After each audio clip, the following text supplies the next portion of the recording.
Now, after 25 years of going into that constitution, what do we see on the ground?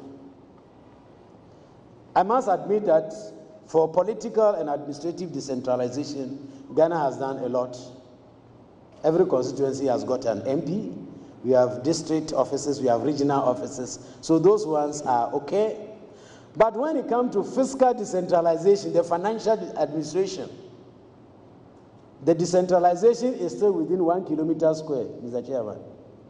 We decentralize from Ministry of Finance to Agri, Health, Education, etc. 1 kilometer square in Ghana. That is all. In fact, it is even unfair to Accra people to say that decentralization is within Accra.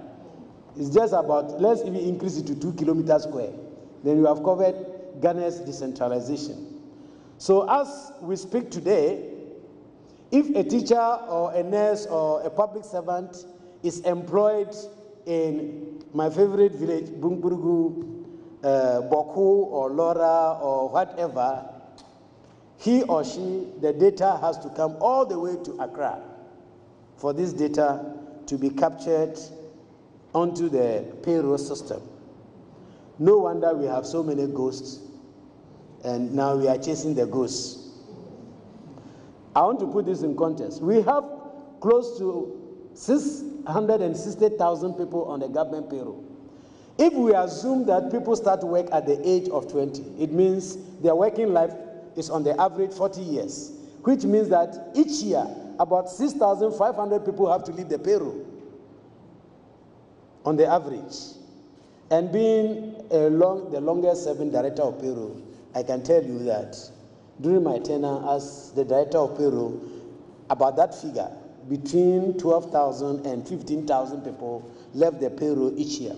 So even if we leave half of 12,000 on the payroll, we are talking about 6,000 people on the payroll wrongly. However, the payroll is only in Accra. Given the fact that some of you, even as you listen to me, I'm sure you are checking your emails and your WhatsApp messages. In fact, even in your farms, at times you check your messages. Today's day and age, people have to travel all the way to Accra. So the question I ask is, if a teacher or a worker has to come from Accra, Boko to Accra, then does it make any difference whether you are going to Ministry of Finance or Agri? It is the so decentralization should be geographical. It should not be ministries. We don't decentralize our budgets to ministries. We should decentralize our budgets to regions and districts. Therefore, a contractor who has been paid, who has worked for government, to be paid, should be paid in the region or in the district. You know what it takes to collect your money from the center? You know, when you come, those who have worked in public service or continue working in the public service, I hope you know what it takes for people to get their payment. Always your claim cannot be found because you didn't put any weight on it. It's blown off. You have to bring another submission. You bring it the next time, they look at you. So this is a new one you are bringing. Is that not it? Put it there. By the time you come back, we can't find it until you wake up and understand the story that you have to do something. So you do that thing, and immediately you get paid. And do you think that the gentleman, when he goes back to Tamale, is for free? He's not even for charity. So he's also going to recoup plus interest. So if you paid 100 here, he may go and collect 150 in Tamale. So that is the bane of the public service that we have in Ghana. I submit that I find it very disturbing to see the number of funds created in the public sector. Apart from the consolidated fund, we have District Assembly Common Fund, we have Road Fund, Gate Fund, so many funds. Even we have the Constituency Development Fund, donor funds, internally generated fund, and after we have divided the money into funds, please understand where I'm coming from. Each of the fund is an overhead on the public funds.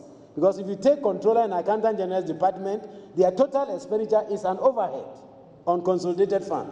So is the total expenditure of Gate Fund on that fund, Road Fund, whatever fund.